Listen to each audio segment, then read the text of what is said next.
5 il sonra gəlib sən buna indi baxırsansa, nə demək istədiyimi indi yəqin ki bilirsən, başa düşürsən bu ilə. Yəni mən o vaxtda nəyi demişəm, indi xatırlamıram. Bəzi anlarda gülürəm və o gülmək biraz o qədər də saxta gəlmir indikilər vaxtında. Necə də axmaqsan deyirəm. Özü bu hala saldığında, yəni daha doğrusu özümü bu hala saldığında çox şey dəyişib.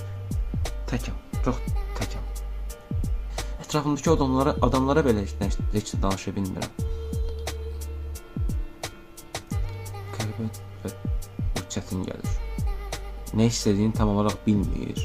Hara getmək istəyir, amma hara getməli olduğunu bilmir. Heç nə bilmirsən, amma nəsə et də. Nə sikilmiş gitarı çaldın, nə pianino çaldın, nə bir əl və qələm götürdün və kompüter açıb nəsə bir yazı yazdın, nə video çəkdin, nə özü bir şeydə inkişaf elətdirdin.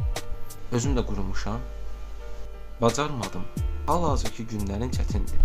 Bildiyin adamlara deyirsən ki, qardaş mən təkəm, gəl mənim yanımda qal.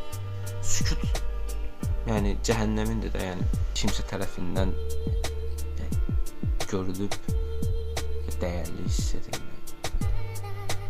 Çox uşaqcadır. Özümdən qaçıram. Verdiyin qərarlardan yenə də qorxursan.